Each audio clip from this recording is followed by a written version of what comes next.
live with the very first edition of the Fair Go Basic Income Discussion Group, where on the last Monday of every month, we're going to have a fair and open discussion about basic income from an Australian point of view.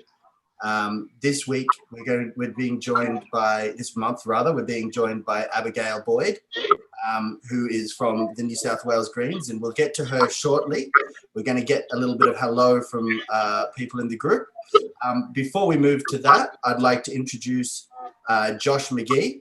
Josh is the, I don't know what the team, one of the lead organizer, or one of the people who's been running Basic Income Australia, which is an Australian basic income advocacy group for a few years. And this program, these discussions are an offshoot of that group. So we're going to cut to Josh, and he's going to tell us what's the latest in Basic Income Australia. I'll just get everyone who's not talking, please mute your mic when you're not actually making a comment or a question, just so we can avoid background noise. And Josh, why don't you give us a quick update on the latest from Basic Income Australia and the latest in Australian basic income news? So I've got some global basic income news. I feel like the biggest thing, if we just talked about Australia, we'd be missing the biggest news, which is the new trial that's happening in Germany. I'll share a link with some more information about that in the chat. But basically, it looks like from this report they've put out with the beginning of the trial, that what they're doing is just, it's going to be 3 trials, and they're going to be one after the other, which is kind of interesting. So the second bit of news is an article from The Australian, which I'll also pop in the chat. And this basically said that the rate of poverty for people on New Start, it's not New Start, it's Job Seeker now, has been drastically reduced. I think the number was 67% to 7%. So that's great. Who'd have thunk if you put the payment above the poverty line, surprise. You reduce poverty? Yeah. Amazing. People having money makes them less poor. So another thing that has happened this month is my article has come out about how much a basic income costs. So the long anticipated article, let me share it here. And there was a brief moment of peace on Twitter as the job guarantee basic income folks who are always attacking each other. There was a brief moment of peace as they read this article and they said, that's how you pay for it. And I thought, that's it. We've solved this feud. It's over forever. And then a few weeks later, now the feud is, well, why do you call it universal? They don't like the word universal. That's the new debate. What you're going to say, they changed it to the feud was now about you. They stopped fighting each other and they're attacking you instead.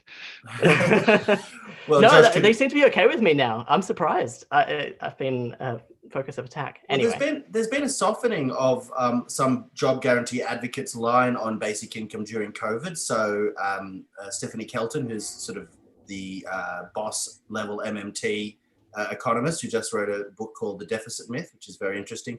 She's now advocating at least an emergency UBI during the coronavirus crisis. She's saying that they should be sending out pre-charged debit cards to everyone to make sure everyone's okay. With the job guarantee still sort of waiting for us all when normal life resumes, whatever that is. Is there anything else that's going on with the basic income march? Is anything happening with that in Australia, or should we be deciding that on the weekend? We didn't really have enough momentum last month to do something. So maybe if we decide, because we've got an action meeting, so we do the discussion group on the Monday. Well, this is the plan. The discussion group on the Monday, and then the action group is the coming Saturday. So this Saturday, we've got an action group if you want to come along and talk action. So if we have enough people there and we've got enough excitement, then maybe something happens. But absolutely. Yeah, let's see. So this is the public nothing planned group. yet. This is the public group where I'm not allowed to swear and we have to be, polite and civil and everything like that. So come to the basic income action groups if you want to have a private, no holds barred conversation, and also plan events like the Basic Income March. Now, I'm just going to go around and see if I can get people to say hello, where they're from, their name. Well, I'll say your name so you know when to speak, and then just say where you're from and what was the last TV show that you watched. And did you think it was good? Because just as a bit of an icebreaker, so everyone gets used to talking in this public forum. William, I've got you at the top. I'm going from the bottom of my list to the top. You're the very first. So, William? Would you like to tell us where you're from? Absolutely. My name's William. I'm from New South Wales, and the first show that popped into my head was Adventure Time. So I guess I will shamefacedly admit that I'm a big fan. Okay, awesome. Stephen Gale or Stefan Gale? I never know when there's a PH. Yeah, it's Stefan when I'm in Europe, in France. So yeah. Are you in Europe or France now? Yeah, well, the last show I watched was Tour de France. So yeah. Perfect. And yeah, I'm from the central coast of New South Wales. Okay, Sebastian Grant, why don't you tell us where you're from and the last TV show you watched? I'm from Perth, and I'm living in Barrenbar, and the last TV show I watched was, probably to count it, was a car detailing video on YouTube, because I like to do things by myself. Okay. Awesome. Rosemary. Okay. Rosemary Watson. Yes. Hello. I'm from Melbourne, and the last TV show I watched was Vera last night. And I always enjoy Vera, but that was the last of the series. Oh, okay. Is there the last of the series, not just the season? The season. Okay, so maybe is there another season coming back? I don't know, at some stage, but not next week. Okay. Michael Badia? How do I say that? Either or. Either or. Michael, either or. I've had more festive variations in my life. Okay. But, yeah, French derivation or English, you've got them both impeccable. Okay, great. Now, where are you from, and what's the last TV show that you watched? Born and raised and still currently living in Newcastle. And, well, last TV show. Catching up on unseen episodes of Elementary. Okay, interesting. Marianne. Hi, everyone. I'm in Canberra. The last TV show that I want to mention is The Great, which is a fabulous series about Catherine the Great from Russia. Oh, that's so much fun, that show. Although it was kind of ruined for me when I heard that apparently the king, her husband, her terrible husband, is not based so much on historical figures, but based on modern millennial men, according to the showrunner, which kind of made me feel a little bit, it brought up boomer versus millennial tensions. Yeah, bit ripped off. Yeah. Okay, Josh. We did have a look at the history, and it seemed fairly accurate. Okay. All right, Josh McGee, who we've already heard from you about the basic income news, but where are you from? What's the TV show that you last watched? So I'm in Melbourne, and I'm a YouTuber. I don't really watch TV, and I've been watching videos about cryptography because I've got a report coming up on that. But it's really interesting. Computer file. If anybody's a computer file person, yeah, love it. Okay. Joseph MacGyver, can you join us and tell us where you're from and the latest TV show you watched? Yeah, Joe, I'm from Sydney, Parramatta. I'm watching a couple of things, but I guess Shira and the Princesses of Power, and it's awesome. Awesome. So yeah. Jacqueline Marks. Hello. I live in Des Moines in Sydney, and the last TV I watched was last night at my daughter's. I was babysitting her cat, which meant I indulged Stan, and that was Ordinary People. Oh, it's quite capturing, that show. I've enjoyed some episodes of that as well. I have to admit to skipping forward after I watched 4 episodes, cuddling this enormous mountain creature, and I got to the point where I thought, do I care enough? So I went through to episode 12 to just get the story. I actually read what happened at the end on Wikipedia because I was getting a bit impatient too. So anyhow, now David Upton. I haven't already gone to you, have I? No. Good. No, so not please tell us where you're from and your favourite show, or the last show you watched.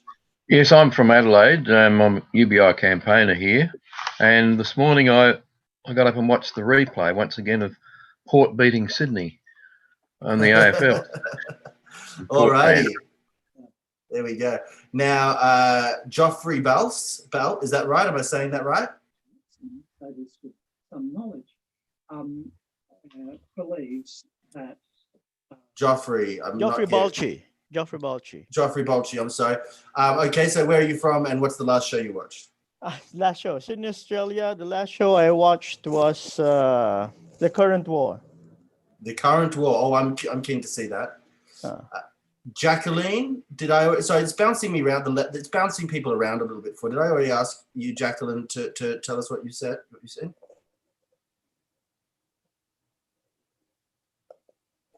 Yes, Jacqueline's gone already. Okay. You did. I'm sorry. Zoom's bouncing people around. This wasn't something I'd expected. This is the very first time we've done this. So what about hands raised? Yeah. Could be So something. if I haven't asked you, please raise your hand now, because I was expecting the list to stay still, but it's moving. Okay. David Burrella, please let us know where you're from and your latest TV show. Sure. So I live in the Melbourne CBD, and the last show I watch, I'm currently rewatching Arrested Development. So picking up on all the little jokes and gags I missed out the first time. Okay. Now, I know that Alicia Hardy, I'm sure I think we didn't get to you yet. Do you want to pop in? You're from Abigail's office, but do you want to pop in and tell us what the latest show you watched was?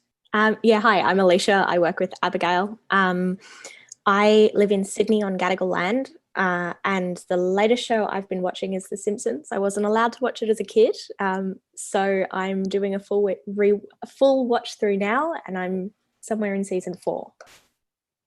Okay, great. I should have said at the beginning, I'm sorry, that I'm broadcasting from Ewanland, which is Bermagui on the far south coast of New South Wales. And while I'm doing my location, I think the last show I watched was Paw Patrol with my son. So now Alia is my wife, and she's upstairs, and she probably watched the same show with me. Is that true, Alia? Yeah. Okay. Now, Paul Retty, I don't think we got to you. Can you hear me? Yes. We're just going around saying where are people from and what's the last show that they saw. From Sydney, and currently, actually, I've got the drum. Okay, great. Okay, great. Now, is there anyone I've missed who wants to speak? Please raise your hand. We do want to get a hello from everybody. So I think Marianne didn't have a go, and Abigail. No, Marianne did, and what was it? What was the show you watched? It was The Great, wasn't it, Marianne? That's right. Okay. Now we'll get to Abigail, if there's nobody else who wants to speak, and we'll hear about her latest TV show, and then she can also tell us a bit about the Greens Universal Wellbeing Payment that she's helped author, I believe. Abigail?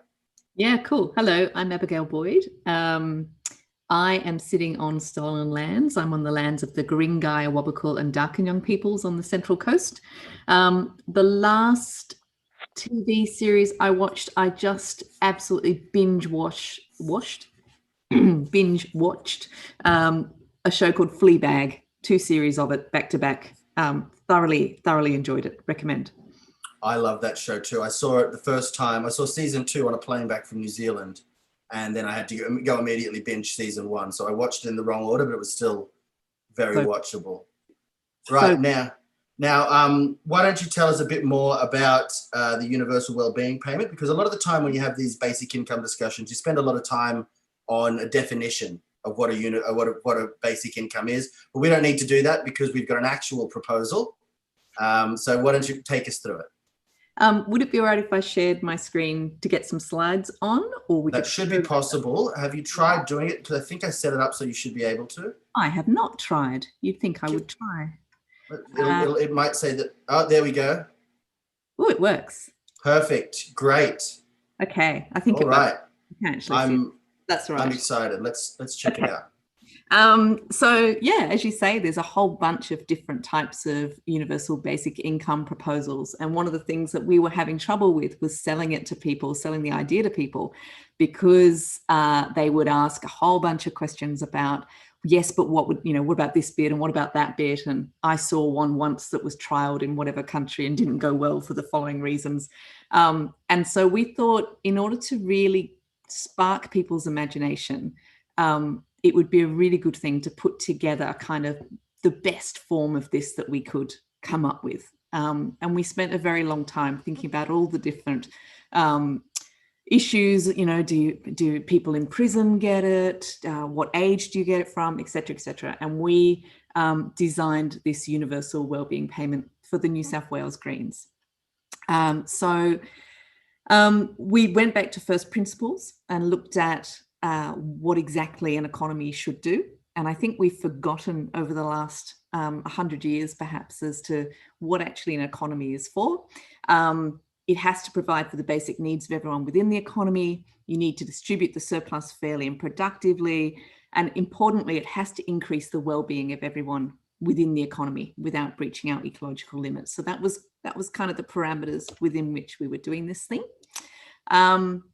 So the basic principles, as you would imagine, very similar to universal basic incomes around the world, except for the very conservative ones. You know, the principle is that you recognise that people have a right to a basic living standard, but also that government has an obligation to provide it. And that really turns that sort of neoliberal thinking on its head. This is not about individual responsibility. If people can't find jobs, if people are in poverty, it is the fault of our governments. It recognises that not all work is paid. We all contribute in different ways. And this is really important. I'm also, as well as being the Greens New South Wales portfolio holder for Economy, Treasury and Finance, I'm also the portfolio holder for disability. And I find our current definitions of work to be very ableist.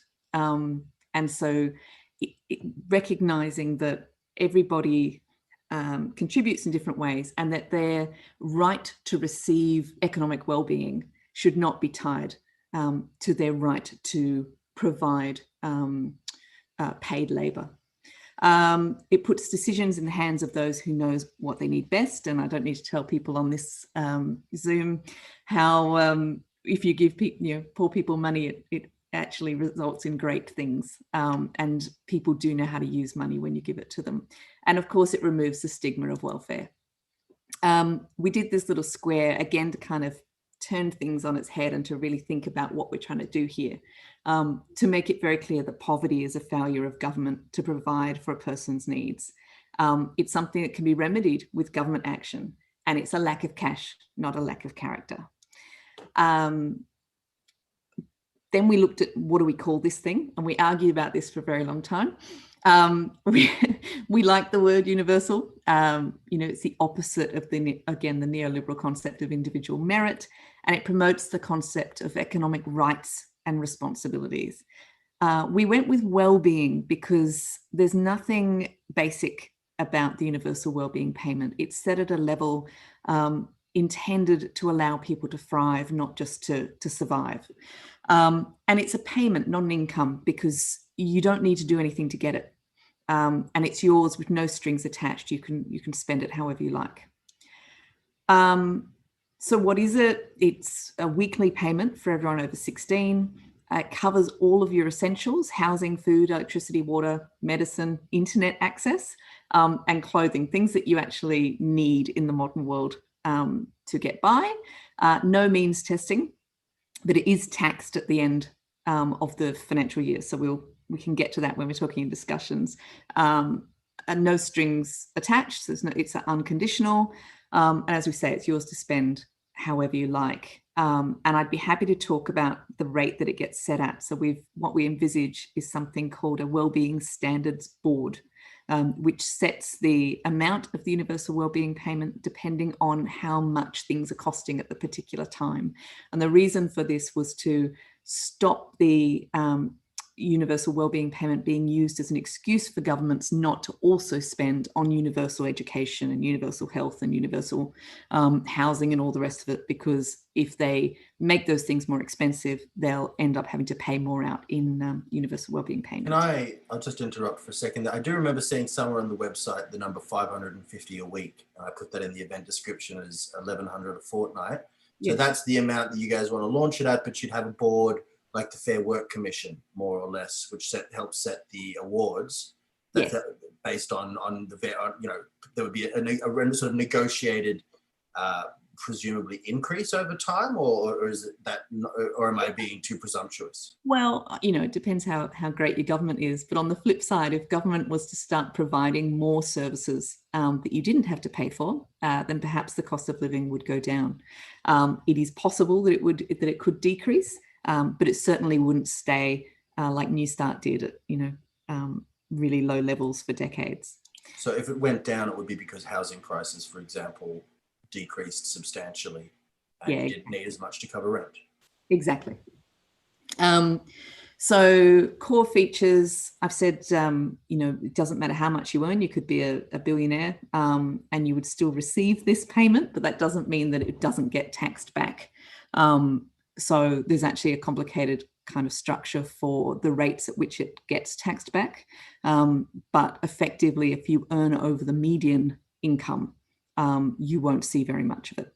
But if you earn less than the median income, then you would see almost all of it every week.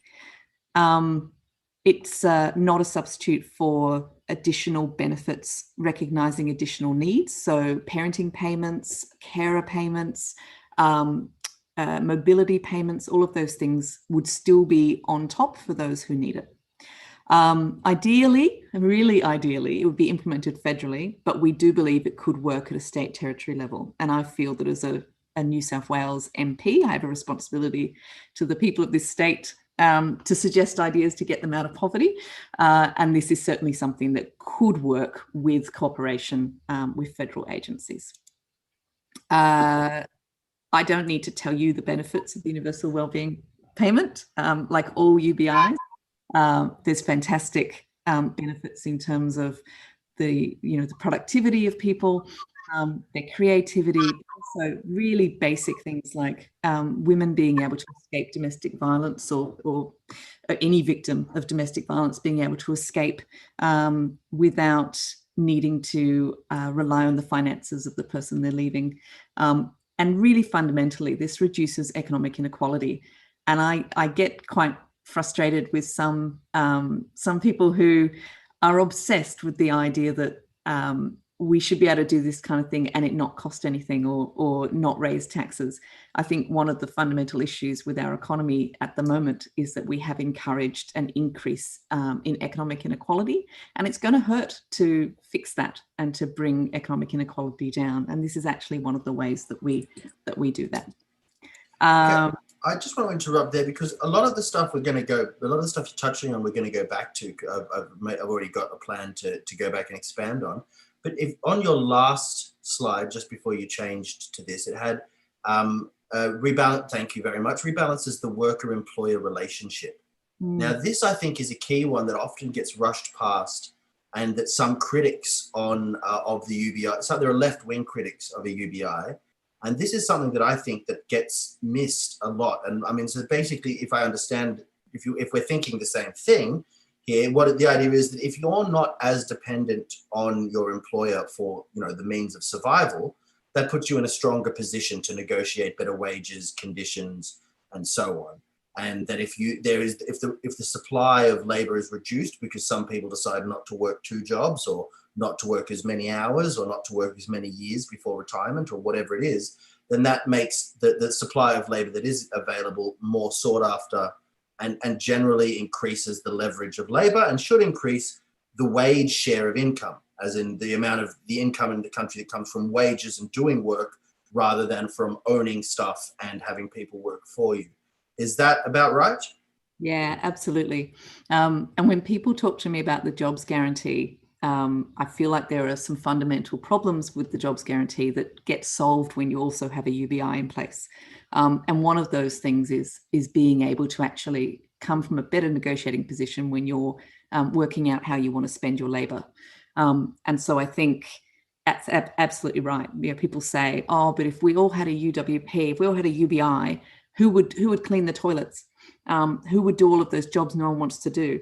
Well, the problem is that you're not actually compensating people for doing the jobs that nobody wants to do. How about we pay them more so that that's actually a desirable job? let's not just rely on how things have always been and assume that that's the right thing to do. So, well, there's two things that could happen. One, we could pay people more, or that could also be a little bit of everyone's job. So everyone who works in an office might have, 1 week of the year, or one day of the week where they have a, part of, you have to roll up your sleeves and do a little bit of work that you might think is a bit below your station. I'm just suggesting crazy, wild things. There might not be a whole job at the company that's just a cleaner. So we might talk about balancing the kind of work that people get to do. So when you to make labor more attractive, you have to bundle it so that there's fun, empowering work bundled with the less empowering, less fun work. Absolutely. And I think our current system relies on the threat of poverty to get people to do those jobs, and that's not a system that I want to be part of. Shall we move? Absolutely. On? Please move. Please do. Okay. Thanks for indulging me on that tangent. Yeah, no worries. And I think here, again, something that's no surprise to anybody on this Zoom, but, we know what the long-term benefits of any kind of universal basic, well, not any, but in a well-designed universal basic income would be in terms of the kind of health and economic benefits. And one of the problems we have, again, when we come to talk about how much would this cost, is that we're set in this political system where we look at everything in a 3 to 4 year budget cycle rather than looking at the long-term benefits of something like this. I'm sorry to interrupt you again, but there's an Oscar Wilde quote which I think is too perfect and we can't go past. He says that a cynic knows the cost of everything and the value of nothing. And I think that applies in this circumstance very, very aptly. Yep, I like that quote. So we put together a few squares to kind of get people to understand, mainly sort of, Greens people and Greens friendly people that we were talking to on Facebook, a little bit about the tangible impact that a universal wellbeing payment would have on them. So here's the one, for the domestic violence relationship, for recognising that caring is vital work. Being able to be a student without having to starve. Some people, it's stupid American thing. Sorry if this. Someone talking? Is that a? Oh, I'll keep going because I'm almost done through the slide. I'm sorry about that. I think there was a bit of background noise from someone's mic, but it's fine now. All right, no worries. Doing what makes you happy. Actually being able to apply your talents where they're best served, rather than having to get a job that you hate and having your talents gone wasted. And then finally, this slide's just to show you our Universal Wellbeing Payment website. If you haven't seen it already, it is very, very detailed, and it covers a whole bunch of Q&As about exactly who this would apply to and how it gets calculated. So we can talk about that as we go. Now I'm going to attempt to unshare my, hang on. There should be a stop button or something that looks like a stop button near. There is, but it's on my other screen. So I'm just, bear with me, talk amongst yourself while I just sort this out, and I will stop the sharing once I get my second screen back up. Just give me a second. Now there we go. We've got Abigail with us on the screen rather than her slides. This is lovely. Now one of the things I wanted to come back to is, how does this work with other wealth? But first of all, you asked at the question that you mentioned at the beginning, the question, do prisoners get it? And then we didn't actually hear the answer to that. So what happens if I'm in a maximum security prison doing 20 years? Someone's got their mic on, sorry. Do I then accumulate this massive amount of universal wellbeing payment in my bank account while the government's already paying for my food and accommodation in the form of a prison cell? So I reckon this was probably the question that caused the most debate amongst my Greens colleagues and the people that we were consulting with on this. In the end, we came down on the side of, if you are in prison for effectively a non-violent offence, for a minor offence, and your prison term would then be very unlikely to be more than 2 years. The vast majority of offences fall within that under 12-month imprisonment time, you're still going to have all of those expenses outside of prison that are still, rent and perhaps some dependents, and that it would be helpful overall for the justice system if when you got out of prison, you still had those things and you still had that stable home. So that was a bit easier. But then when you look at, what if somebody's committed a really violent crime and they're in prison for 20 years? What do you do with those people?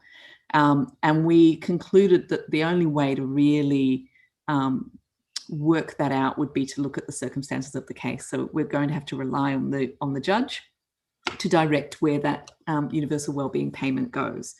For instance, if the offender does have dependents, perhaps it goes to the dependents, or perhaps it gets redirected towards the cost of having that person in prison.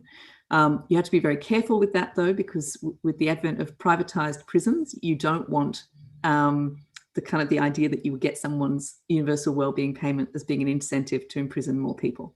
So it's quite a tricky. I'm assuming that the Greens are pretty firmly against private prisons anyhow. So Oh, yeah. in that context, it would be another consideration. So, but I mean, essentially what we're saying is that there's no one-size-fits-all answer for prisoners, and that would be something that courts would have to decide, like they decide other issues around sentencing at the moment. Yeah. Now, I've got a couple of people asking questions. One that Stephen's asked one about automation and full employment, but we'll come back to that, Stephen. I'll get you to ask it on the microphone in a bit. However, Jacqueline's has suggested that it would be a good strategy to have dollars ready when a prisoner without dependents came out of prison, maybe start the payment prior 3 months prior to release. We don't have to get into the details, but there is a pretty strong case that if you want someone to come out of prison, you're going to have not the easiest time in the world finding a job and getting set up, that maybe them having a little bit of cash with which to reestablish their life isn't the worst thing in the world. Was that part of the deliberations? Yeah, and it comes back to what do you see prison as and what is the purpose of prison? And again, a vast majority of prisoners are there because they haven't had money to begin with. And I think that, if you can, if your purpose is to actually rehabilitate people and put people back into society in a way that means that they're not going to reoffend, having that financial safety net, I think, is going to be really important. Okay, so speaking of safety nets, you touched briefly on this, but how does the UWP affect other welfare payments? I guess the best way to put it is, which welfare payments would it replace? Which would be cancelled or removed? So Job Seeker, New Start, sorry, it's not New Start anymore, is it? It's Job Seeker. JobKeeper is a totally different thing I'm not even going to deal with. No, we don't even worry about that. Oz Study, those sort of basic payments would all be covered. The pension, to an extent, most pensioners have additions to their standard pension depending on certain additional needs. So so all of that would get replaced. So the vast bulk of people who go to Centrelink would have that replaced by the UWP, but then there would still be those additional payments for people with additional needs. That's interesting. Can I would just like to, people always seem to assume that that unemployment payments in particular, what I'm calling them unemployment payments, would be removed. But the thing is, those are actually conditional on certain behaviours, like looking for work or getting training.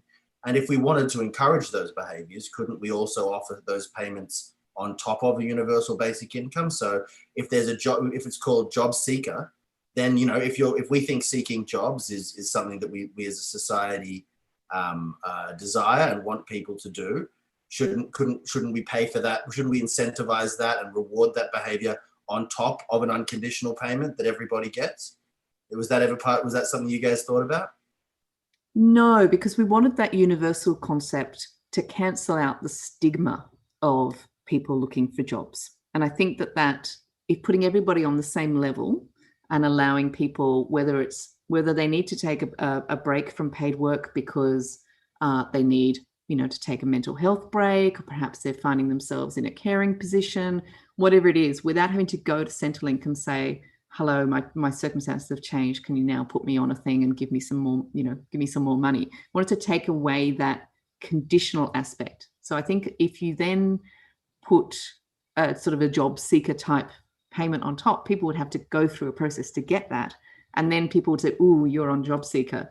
Whereas everybody gets the same. There's not that same welfare stigma. And there's also not the same kind of fetishization of paid work in society.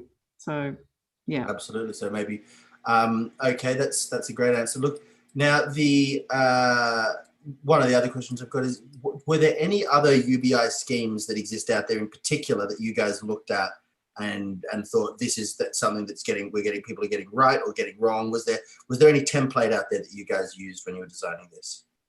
There was a lot that we looked at and we didn't like. So, I've seen the results of the finished study, and a lot of, I know they got a lot of criticism, and then they brought out the full results and there wasn't as much criticism. But I think unless you're looking at a closed system, it's really hard to see the benefits of a universal basic income. And so, with the finished study only taking a certain group of people and only giving it to people who are looking for work and all of that, to me, that's not a full sort of universal basic income. So we were more driven by the, what's it called, Minicum in, or Mincome in Canada, yeah. And schemes that had that more sort of closed, or trials that had more of that closed economy effect. Because I think in order to really realize the benefits of removing welfare stigma, you need to apply it to an entire town or an entire, in this case, in an entire state, to really, see that kind of evening out and reshaping of the economy. Okay. Now I'm going to move. There's a few questions in the comments, but I'm going to get guys to hold that. I'm going to wrap up the bit where I'm hogging Abigail's attention really soon, and I'll get you to start putting your hands up, and I'll try and get to people who have got their hands up and get you to ask the question on the feed, so people on YouTube can watch it as well. Now, you mentioned taxes. I also think maybe we could wrap the question of inequality into this. So when you said that it would reduce inequality, is that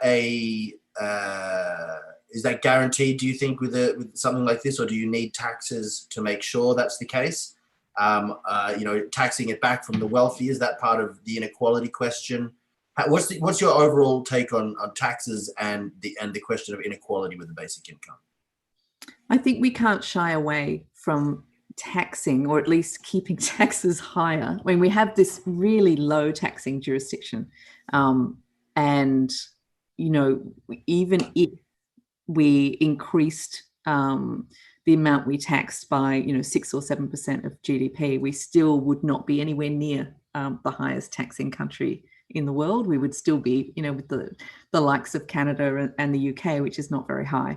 So I think, yes, if we could more effectively capture taxes on the wealthy, as well as capturing, focusing more on the assets, on taxing capital and assets instead of labor, I think that would be quite good. I think we need to restructure the way that we have our tax system, and to put more progressive brackets on as we get higher up. So yes, I don't want to get into the trap of saying that we need to raise taxes in order to have a universal wellbeing payment, because I don't think that's necessarily true. But I don't think we should shy away from taxing in a more progressive way as we get to the more wealthy people in society. So we could afford a UBI without raising taxes, but raising taxes might be a good thing to do anyhow, because we oppose inequality and we think that a more equal society is more just. Okay. Now, I understand that there is some tension within the Greens about this. It doesn't seem like the National Greens have adopted this policy. It seems like it's just a New South Wales Greens thing. What's going on with that? Can we hope that the National Greens will be adopting this policy and running with it too? I'd like to think so. It's been part of our New South Wales policy platform for a long time, but it's also been part of our Australian Greens policy platform for quite a while. They just haven't taken it and turned it into a solid initiative or campaigned on it in a particular way. They have looked at it for a very long time, and I think they've fallen into that trap of looking at jobs guarantee versus UBI as though they are incompatible. And again, I don't believe that they are. So I'm certainly pushing for them to embrace this, but I think it can be difficult when you are. On that point, so someone like Bill Mitchell, who is the boss of the MMT people in Australia, more or less, his it seems his idea of a jobs guarantee is that not only do you not need a UBI, but then you don't even need an unemployment payment. So it really is, you know, if you don't work, you don't eat. Taking, you know, a very hard line on, you know, clamping down on idleness, and, you know, what they would have called sturdy beggars back in, you know, Victorian England or whatever. And so there is a philosophical difference between people who promote the jobs guarantee and people who promote basic income. So I'd like to get your thoughts on that philosophical difference, but also I think earlier you seemed to be saying that if you have a jobs guarantee, you still need a basic income. But if you have a basic income, do you need a jobs guarantee? It's a very good question. Just on that last question, I think it depends on whether there are other measures in place to allow people to get the skills training and the work experience that they need. So I think that's important, but I don't think a jobs guarantee is the only way to achieve that. So yeah, we'll see. But I would never want to see a jobs guarantee without a universal basic income first, because I really think that it would have major problems by itself. Okay, and another policy that's often contrasted and put in a UBI versus blank format is universal service provision. So don't give people universal basic income, just give them free housing, guaranteed housing, guaranteed electricity, guaranteed internet. And I bet that your answer is going to be again that, well, we can have both, right? Is that more or less right? We can and should. What we don't want to see is a universal basic income that replaces those essential services. And we've seen some conservative models of UBIs, which I'm sure you're aware of, where they basically see it as some kind of marketized voucher system where instead of the state providing anything, you just have to pay for everything, but you get given a certain amount of money to go and pay. It's yeah, we don't want to see that.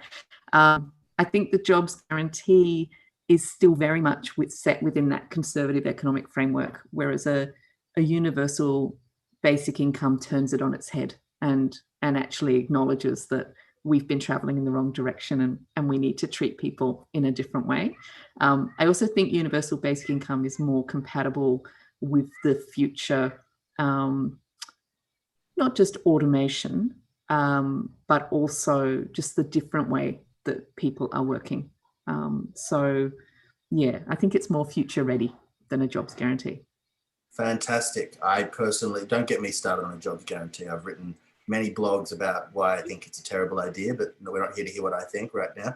Now, we've got one person with their hand up, Joffrey, and we'll come to you in a second. Just everyone knows how to raise your hand. You go to the More button at the bottom of your screen, and if you've got a question for Abigail, I'm seeing them in the chat, but I can see the comments in the chat, Peter.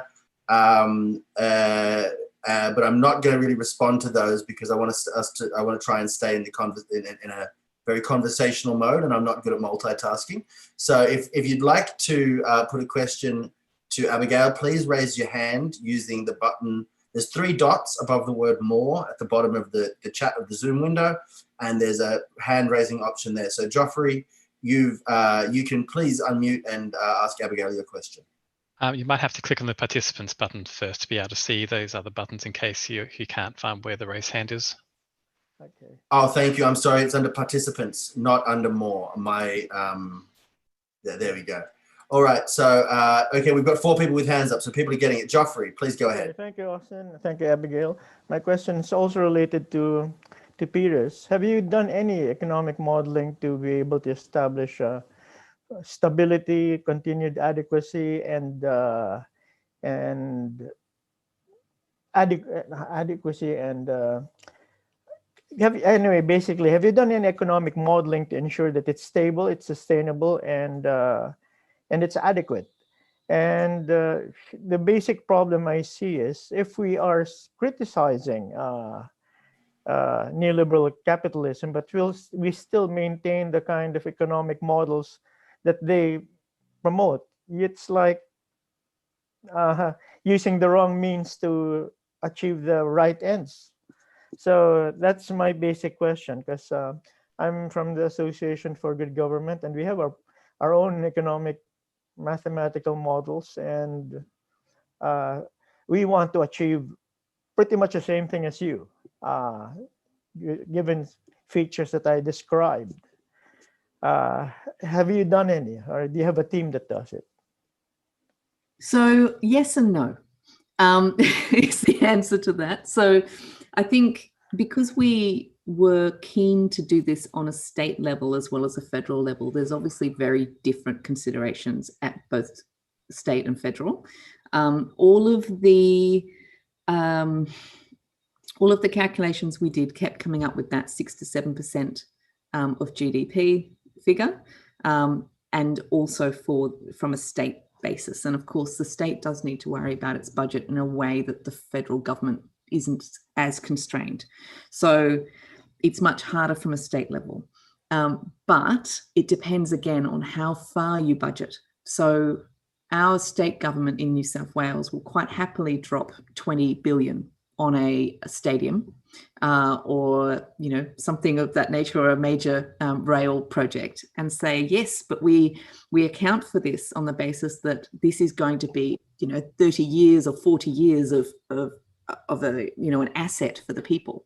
And so they borrow that off budget. So that's not something that they count in their balanced budget. They go and borrow for that, and they get the funds elsewhere. We don't do that for social investment. Yeah, but you see, that's the model I question, because when the government spends on new rails or new roads, land values go up. But the problem is the land values, the benefit of the increased land values go into private pockets of the banks and mostly land speculators. Yeah. And the thing is, if you can capture that instead of it going to and wrongfully going to private pockets, you can have that and more. And similarly, if you invest in a universal wellbeing payment today, it might be 20 years before you really see the great benefits in people's reliance on, we have better health outcomes, we have better mental health outcomes, we have better education outcomes, people are more productive. But you need to measure it over a 20, 30-year horizon to work out that actually would, is cost effective. I'm more optimistic than you. I'm more optimistic than you, Abigail. I'm not going to wait 20 years. I'm going to wait 5 years. Okay. Yeah. Great stuff. I'm trying to get to Michael. Sorry, I don't mean to cut you off, Abigail, if you wanted to say, but I want to get to Michael. Oh, actually, I might jump Peter ahead in the queue, because his question, I think, was related to modeling. And also, I know he's promoting a modeling hackathon for UBI. So this would be a good follow on. And maybe Geoffrey and Peter should have a chat after this as well. Peter, please go ahead.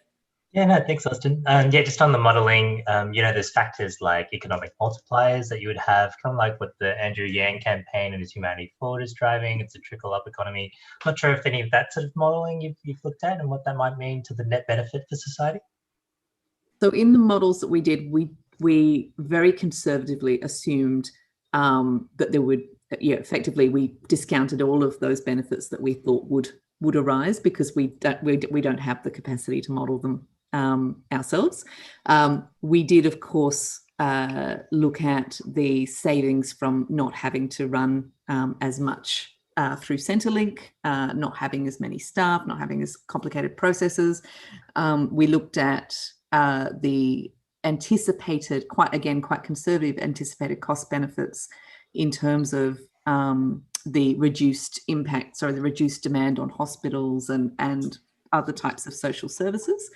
But yeah, we were still trying to make it quite conservative, I guess. So we came up at the end with a figure of around 60 billion over 3 years for New South Wales, on the basis that the federal government would pay to the New South Wales Treasury a percentage, like basically around 33% of Centrelink costs, and also a certain percentage of reduction in the health expenditure and the some of the other social services expenditures. So we're not mathematicians, and I actually have some. I've got the Green Institute now helping me to actually do some of that modelling in a more effective way. But that is, that's kind of where we got to. So we're looking at about 3 stadiums over 3 years to get it up and running. But I think for something that's so transformative, if you look again long term enough, I think that it's for people outside of New South Wales might not be aware, but there's been a lot of spending on stadiums in New South Wales that's been deemed perhaps unnecessary. Exactly. That gives you an idea of we're spending money on things now, regardless. And Peter, did you want to talk about the modelling, the hackathon or whatever as well? Yeah, we'd love you to get involved, because we're working with Deloitte and also some of the universities. And the model can be repurposed globally as well, so not just for Australia. It's essentially agreeing on a set of variables and looking at publicly available data that we can all agree on, and so set those standard variables, including taking into account the economic multipliers, the current reductions that you could have on existing social welfare payments as a result of replacing the job seeker, and essentially coming up and pitching your arguments for the variables, but at least it's all on paper, and you can actually present those findings. And this is through Singularity University, right? That's and right. Not just Abigail and the Greens, but anybody who wants to. There's a link in the chat, and you can find Peter on social media, and it's a hackathon that's planned soon. To try and to get maybe even work out what the Universal Wellbeing Payment would be like as well, to fit that into the model. That would be excellent. Let's move on to Michael. Michael, what's your question for Abigail? Hi, Abigail. I'm curious about what this will mean for people on short or longer term visas, particularly those that may or may not be seeking residency or citizenship. I think it's a really excellent question, and another thing that we spent a long time trying to figure through. In the end, we came to the conclusion that everybody within the economy that we were dealing with, in order to really see the benefits, had to be entitled to Universal Wellbeing Payment. So it will apply to anybody on a long-term or a temporary visa, particularly students. And I think that's another kind of important area that's overlooked. But yeah, for the minimal additional cost, we think that it would allow more effective results from the scheme as a whole to include those people. So what about not tourist visas? Not tourist visas, surely. No, not tourist visas. Okay. Let's go to Marianne. I was wondering whether you've looked at if this is implemented in New South Wales alone, would there be an impact on interstate migration, and might that put additional pressure on the infrastructure of New South Wales? It's another really excellent question, and another reason why it makes more sense, I think, to do it as a federal scheme rather than a state scheme. I'd be interested to hear what other people think on this point. We ended up coming to the conclusion that it would be a net positive to the local economy, because an influx of people, ordinarily results in greater productivity in an economy. But obviously, then you have to counter that against the potential increases in housing prices, the increase in the UWP expense itself. We don't know how you could effectively do it otherwise, though. So I think in the end, we saw this as very difficult, but we decided that it would still have a net benefit, even though you could end up with people coming in to New South Wales just for it. Thank you. Stephen? Yeah, so how much of the adult population do you expect to be in paid work if there is a universal wellbeing payment, say nationally? Gosh, no idea. That's really, Yeah. So we can only go off the research that's gone before. And I think if you look at, the last 60 years of research into what people do when they're given money, there is very little to no evidence to suggest that people will just sit around when they get money. So would it be a bad thing if they did? Would people working less be a bad thing? Yeah, and also, our current system looks at paid work as being this kind of amazing thing over and above the amount of work that all those unpaid carers and parents and a whole bunch of other people do. But also, again, it's this fetishization of work as being tied to your worth. So, yeah, I don't know, other than to say that the studies, and the research and the trials do not show that people are less productive after being given money. It shows that they're more productive, more creative, and much happier. But what I'm saying is, what if 50% of the adult population did not engage in work? That's like a full-on transformation for people. Like, that'll be a big shock. It would be. I wouldn't want to see that, because I don't think that's what people necessarily want to do. People want to contribute, and I'm talking about paid work though, so. And that's the thing. I don't think people necessarily want to have to do paid work or be dictated about, what's worthy of payment and what's not. I like to jump in here just a little bit, because we tend to talk about this sort of binary thing, whether people work it's first of all, it's either they're working or they're not whether they're working more or working less. Whereas people could work less hours, they could work fewer years. People might take a couple of years off and, go around Australia with a van and surf. And wouldn't that be nice? Wouldn't that be nice if people had time to do nice things? Why are we so panicked about the idea that someone somewhere is having a nice time and not earning it? I don't think we live in a fantastically rich society, and do we want people to be working because when they don't want to be? Can we survive on the output of the people who are happy and want to be productive and want to be doing that job, and let people who want to go off and write bad poetry and do stuff, is that the worst thing for society? I don't mean to put words in your mouth, but I don't know if the Greens has a philosophical position on this, but I think it's worth asking. I think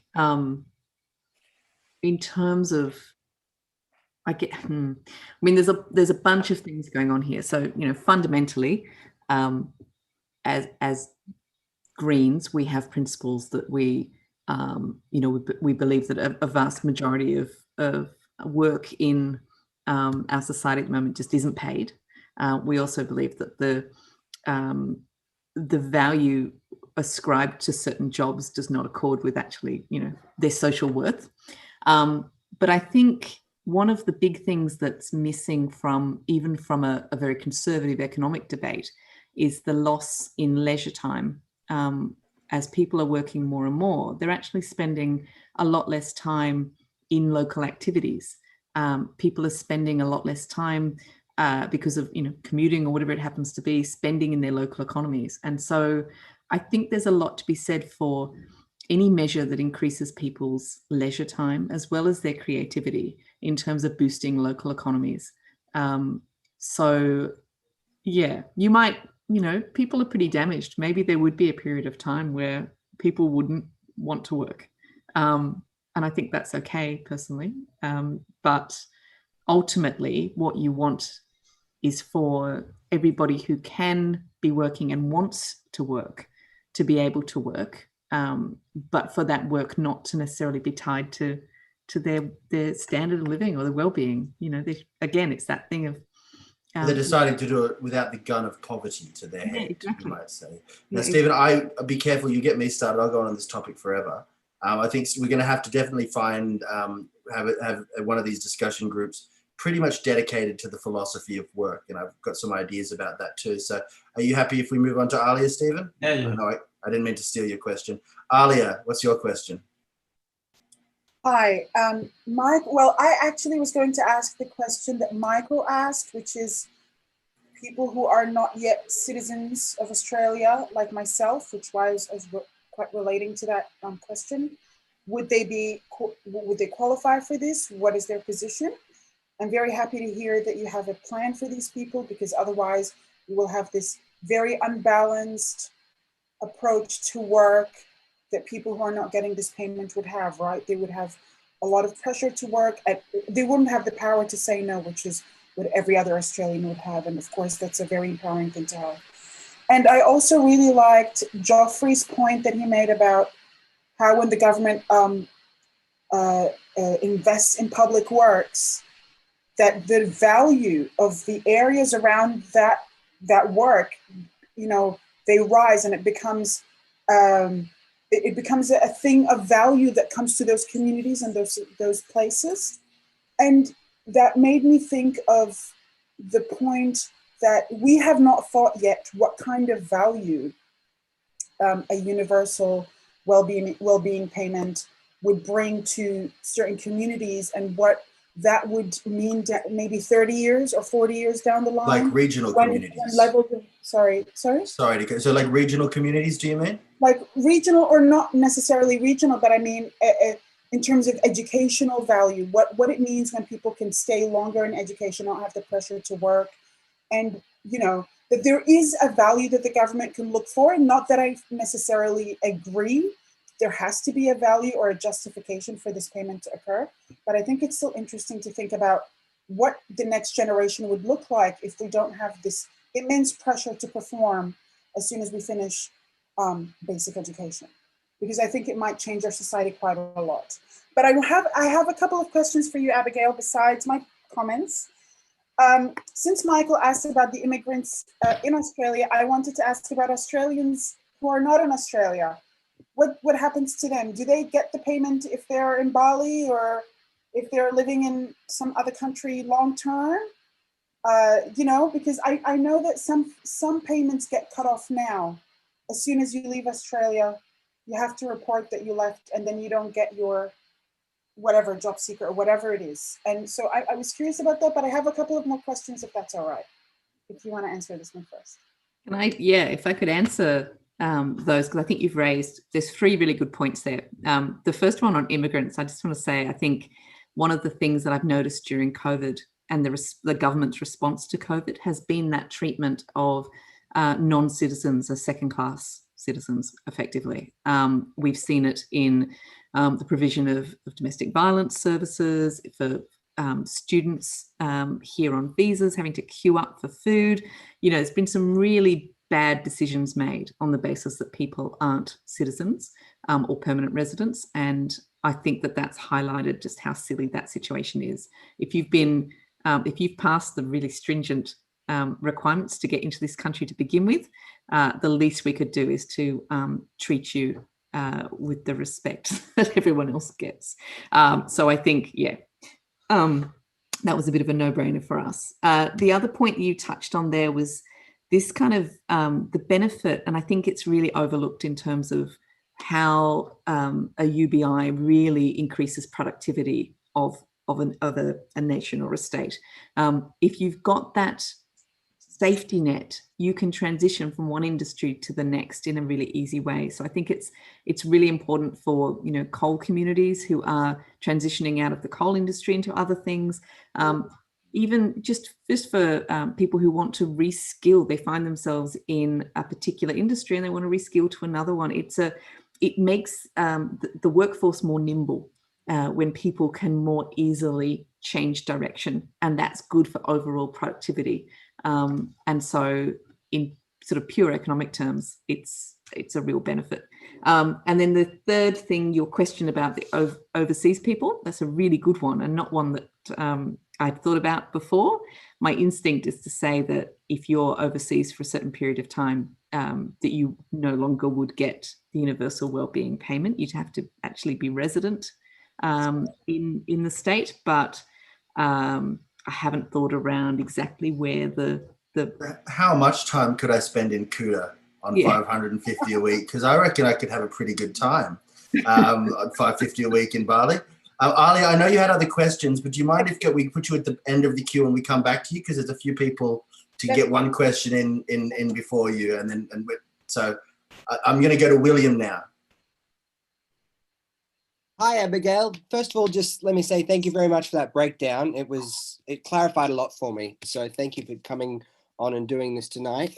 My question is, how do you see universal welfare payments playing out in Australian politics? Is this like a war of attrition to get people on side, or do you see it as a sort of powder keg issue that could catch on really rapidly? I actually see it as a powder keg issue. I think it's one of those things that people can't see until they see it, and then it becomes, a quick thing. I think when the Morrison government increased Job Seeker and New Start, whatever it was called at the time, people were shocked, and how could this happen? And it wasn't, to me, it wasn't really the fact that they temporarily did something that looked decent. It was how well it got accepted by people, how quickly people could change their minds about the type of people who are queuing up at Centrelink. And so I think people's views of things can change pretty quick, and we can adjust much quicker than we think we can. And I think personally, my background is in global banking regulation, and I was in London advising banks and regulators in various countries during the financial crisis. And I think at that time, I felt the global economy break. And a lot of people who have been studying that since have seen there was something irreversible that happened during that time. And since then, we've been kind of stumbling along. And when COVID happened, I think people again felt that real kind of breaking of, we're in an economy that's no longer fit for purpose. And something needs to change. We need to change the way we do things.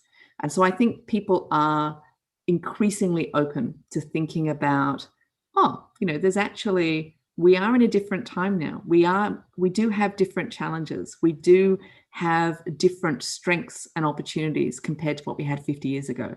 Perhaps we start thinking about the economy in a different way too, and stop, thinking about it as being some kind of binary decision between Soviet era communism and capitalism, but actually there's a plethora of different types of economic systems you could have. Let's make a new one. So I think people are open to that. And I think that when it happens, it will happen quite quickly.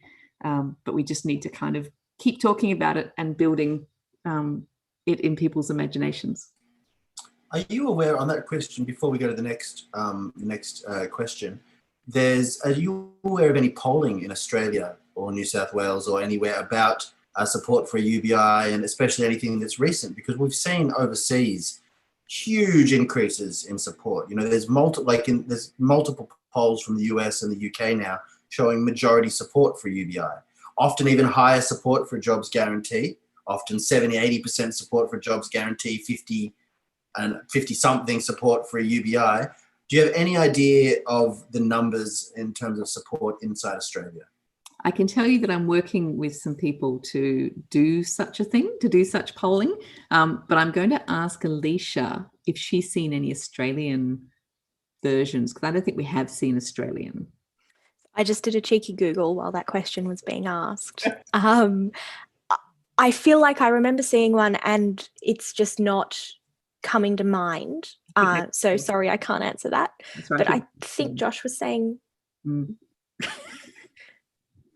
Josh. I've definitely put something on the Facebook page within the last 6 months. There's definitely been something from Australia, but I, off the top of my head, can't think of it. But if you go to the Basic Income Australia Facebook page and you go back, there'll be something. I know there is something. Great way to Nothing get else, people, good posts. Yeah. and click like while you're there so you stay updated about our ongoing activities. But I am working with people on doing some polling, so stay tuned.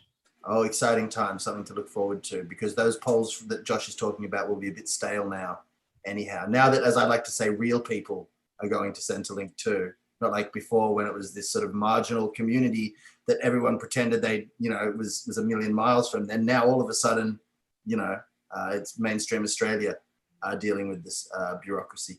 Now, Ravi, you've had your hand up for a while. Thanks for waiting. No worries. I think one of the driving forces behind the surge in public approval in the US was Andrew Yang's campaign and how he managed to, harness the force of the internet to combat some of the mainstream media forces. And I think in Australia, with the Murdoch press dominating, we might find similar challenges trying to get UBI into the general consensus as something that needs to happen. So I guess my question is, what have you learned from Andrew Yang's campaign that you think we could apply in Australia? Or if more broadly than that, you want to answer, how do you think you could generate some interest on the internet or on non-conventional platforms?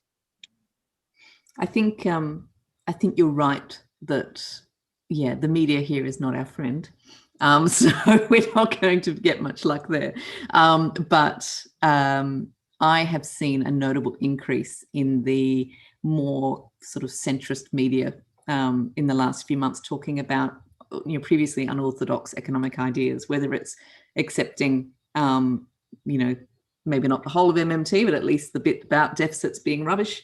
I think people are getting cluey on that, and it's seeping through. But social media is definitely more of our friend when it comes to things like this. I have found that there's no substitute for talking face-to-face with people. And I think we have a almost 100% record of the people that we have gone to talk to about this liking it and going, actually, that's really good. The only thing that people don't like about it is the idea that we can't pay for it. And that's that fundamental shift in thinking that needs to happen about the types of things that are valid to pay for and those that aren't.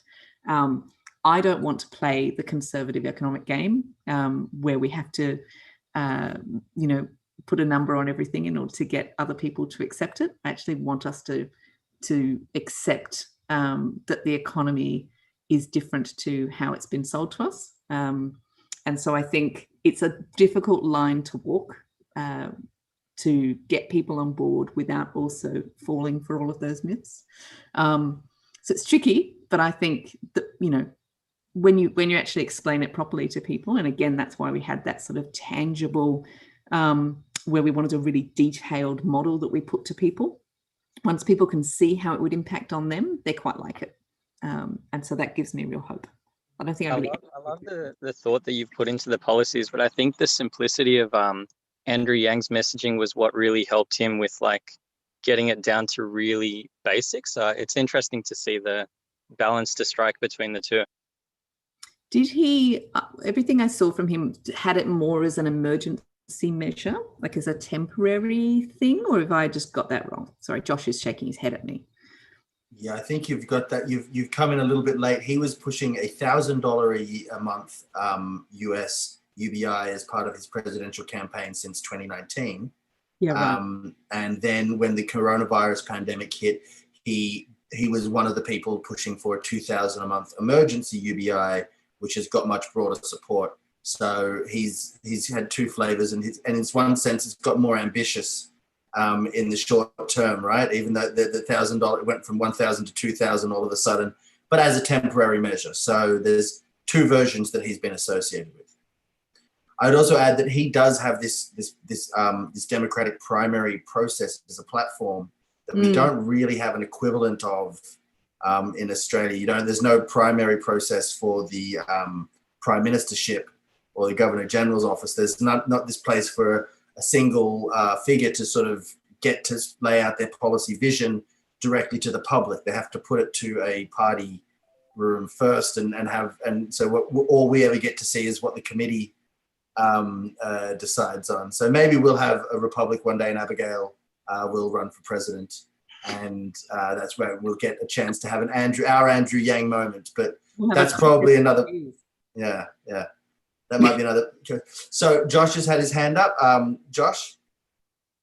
Hello, Abigail. My question is, I've seen David Shoebridge talk about it a fair bit over the years. I've seen Tim Hollow talk about it a fair bit over the years.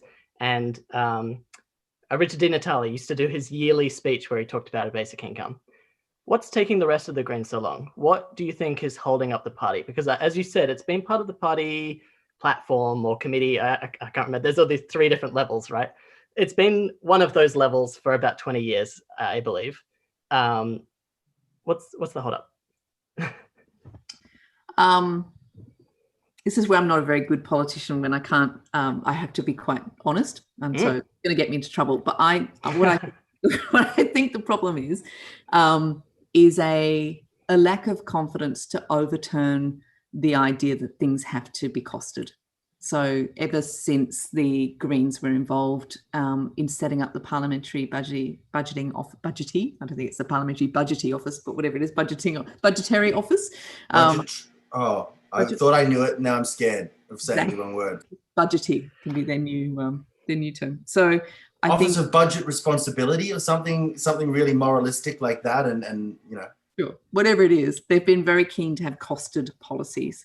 And so I think that makes them feel that they are credible with the sort of mainstream press and with the other parties. But actually, if the Greens would just do the right thing and play by the rules, then the media would be nice to them. I think, yes, because, and the line that I've been pushing for some time in our national spaces is that it's the economic principles that the other parties are living by that aren't credible. When you look at how you actually want the world to be and what the Greens principles are, it's going to always be incompatible. But I think, again, it's easy for me. I come from a financial background. I come from a corporate background. I can sort of, talk that talk. I'm absolutely 100% confident in my view of the economy and what's a myth and what's not. And I think not everybody in the Greens comes from that background, perhaps not very many. And so it's quite difficult perhaps to be pushing that line confidently. It's much easier to talk about a jobs guarantee than it is to talk about a universal basic income with that. So yeah, I reckon if Adam Bandt was watching, he'd be horrified at the idea. I think he's not. I have something that I think would be even more horrifying to Adam Bandt, is the comparison with the Australian Democrats and the GST, but in reverse. So Australian Democrats used to be the third force in Australian politics, and then they were on the wrong side of the GST debate, and that was the end of them as a political force in this country because they betrayed the trust of their base.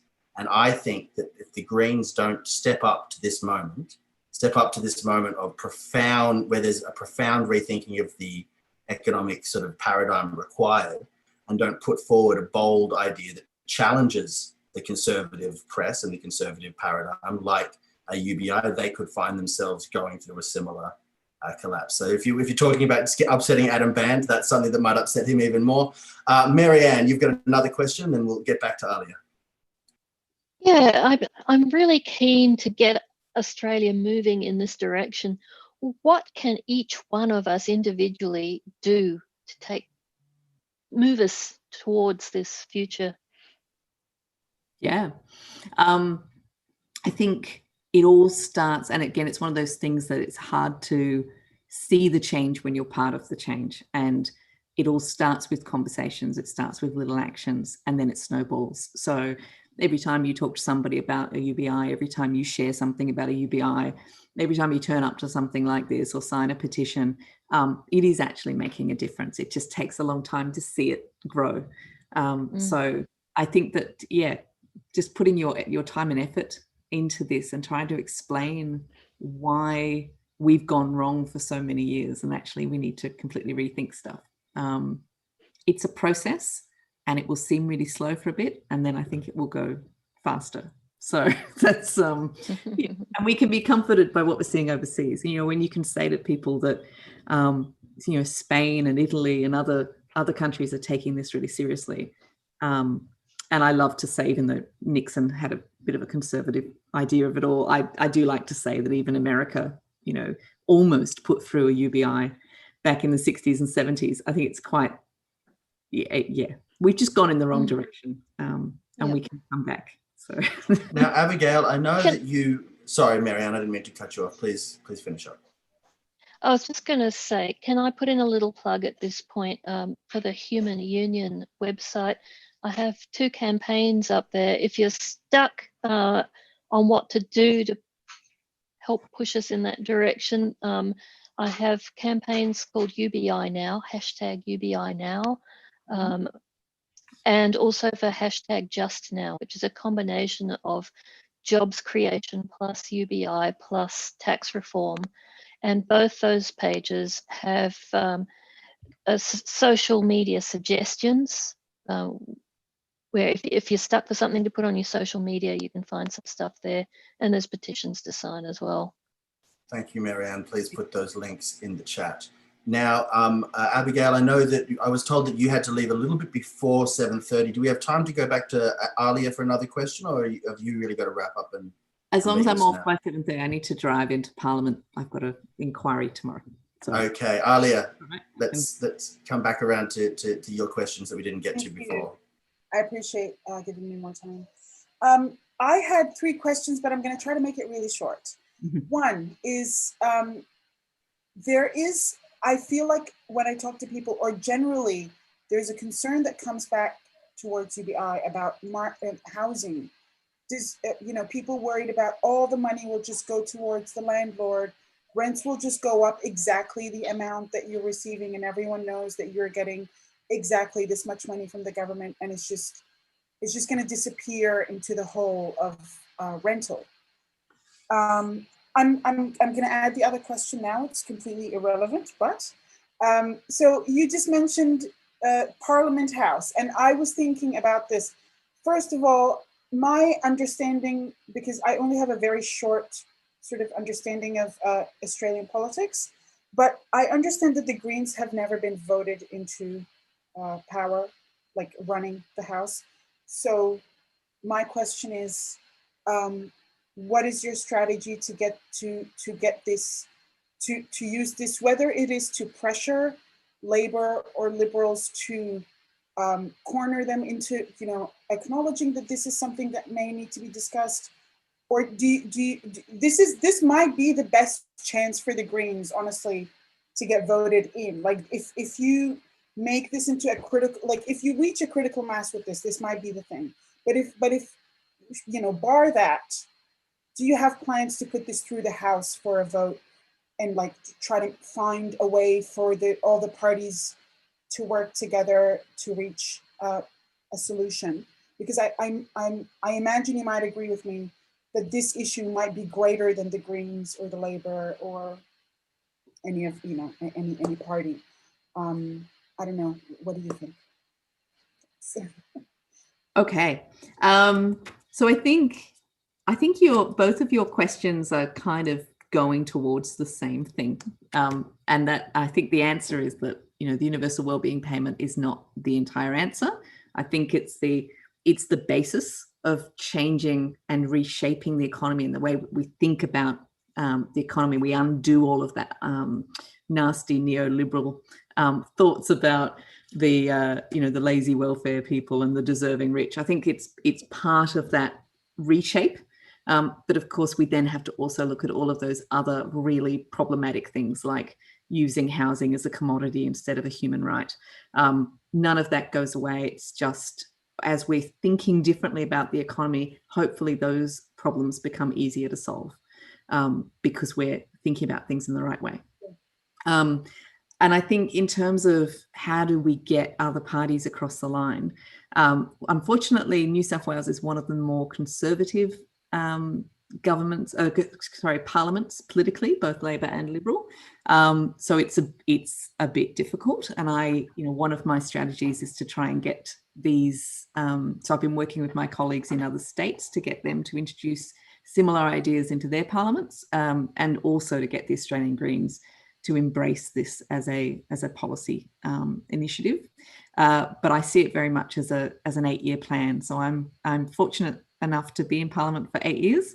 I'm a year in, so I've got 7 more years to shake things up. So every time I go into Parliament, I put in new motions about, something like how rubbish GDP is and how, there are alternatives. I might talk about a wellbeing budget or wellbeing index. And the other big economic initiative that I've sort of started to roll out is the Public Bank of New South Wales. So we have an entirely privatised banking system in New South Wales, which is, in Australia, which is ridiculous. It's well past time we had a public bank, and that will help us to achieve some of these other things. So I just keep dropping these little things into Parliament as part of discussions, getting my colleagues to think about these things, and then building it up. So I think the public bank will be something that comes first in terms of legislation, and I'll try and really push people's thinking around that, and then moving on to the sort of wellbeing budget, wellbeing index, universal wellbeing payment, and then I have a bunch of other things that come after that in my 8-year plan. So yeah, wish me luck. Hopefully after the next election we'll have a more progressive majority in New South Wales, and we can get some more of these things through. David Upton, can you ask your question really, really, really, really fast?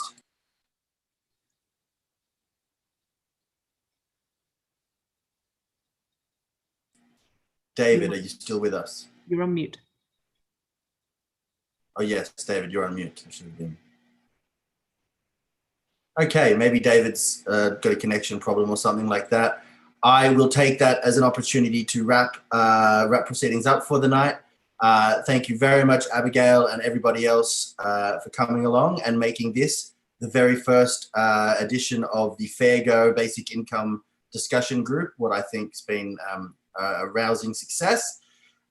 Maybe we'll get Abigail back in a little while to talk about this more. Who knows? We'll see what the future holds. But it's been a real pleasure. Thanks, everybody. Thank you so much. It was really fun.